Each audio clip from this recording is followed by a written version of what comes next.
Bonjour à tous, donc aujourd'hui bienvenue dans ma 26e vidéo et aujourd'hui la présentation d'un appareil assez rare en Europe et même à mon avis outre-Manche et outre-Atlantique qui est donc le fontanophone. Alors celui-ci n'est pas vraiment un fontanophone, c'est un modèle dont j'ignorais l'existence qui s'appelle le radiophone.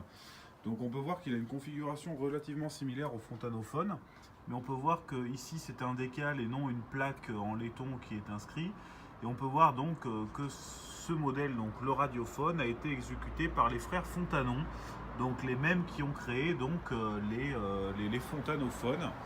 Donc on voit que le pavillon est relativement similaire, à part quelques différences, qui est que on va dire que les pétales sont beaucoup moins proéminentes que sur les fontanophones. Elles sont beaucoup plus lisses. La caisse est aussi différente et donc c'est un décal au lieu d'être une plaque en laiton. C'est les seules différences que j'ai pu noter. Au niveau du moteur, je ne sais pas ce qu'il y a parce que sur les fontanophones, ce n'est pas vraiment monnaie courante, donc il y a très peu de photos.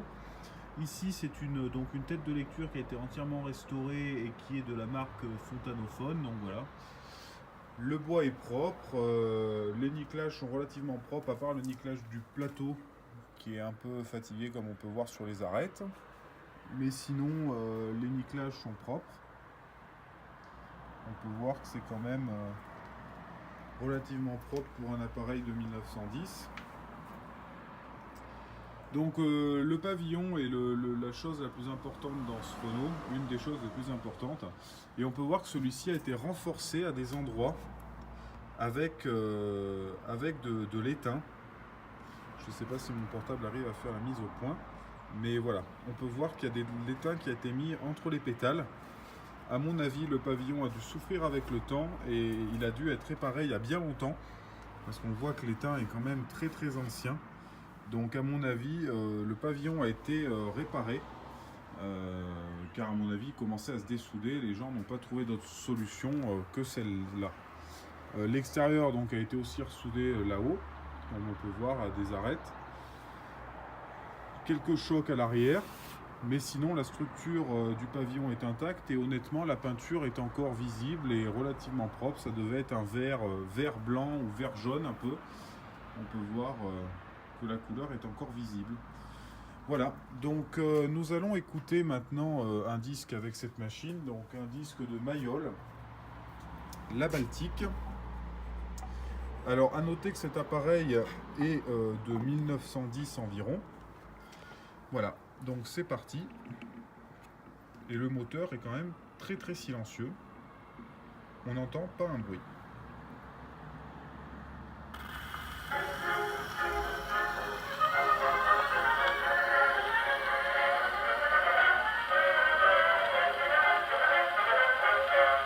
Après une traversée, un Français rencontre un oiseau non loin du Zuydersee, une Suédoise qui lui dit vers le nord.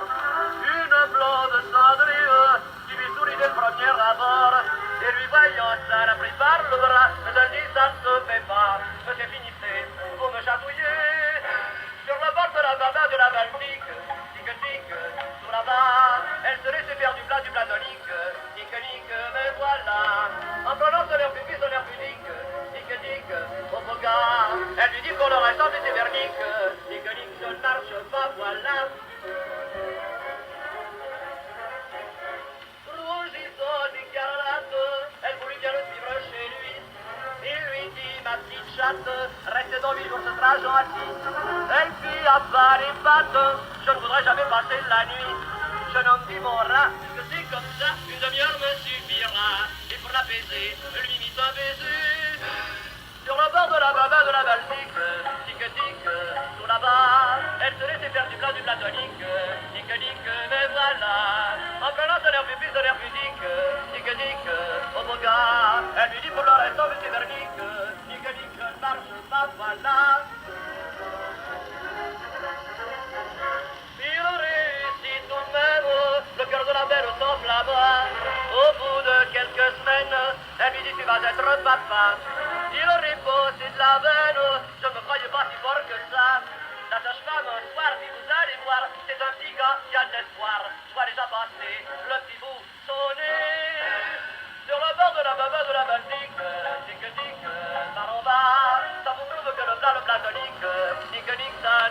pas, car l'amour est un joli petit moustique, tic-tic, long comme ça. Mesdemoiselles, quand on s'y frotte, ça vous pique, pique-pique, méfiez-vous de ça, voilà. Donc avec un frein manuel supérieur en haut à droite. Donc c'est une machine, je ne peux pas vous dire grand chose dessus, à part que c'est une machine des années 1910 et donc elle a été créée par les frères Fontanon, car il y a très peu d'informations sur le sujet, donc je ne peux pas vous dire grand chose d'autre, à part vous la présenter esthétiquement. Mais à mon avis, ça doit être une machine qui doit être quand même pas très commune, loin de là. Donc voilà, et qui est quand même en état de conservation correct. C'est pas un état musée, loin de là, mais c'est un état de conservation correct. Pour voir que c'est une machine de 1910, c'est quand même propre. Voilà. Donc merci d'avoir vu cette vidéo, et puis nous allons attaquer avec une grande série de vidéos, car une grosse collection est arrivée dans ma maison.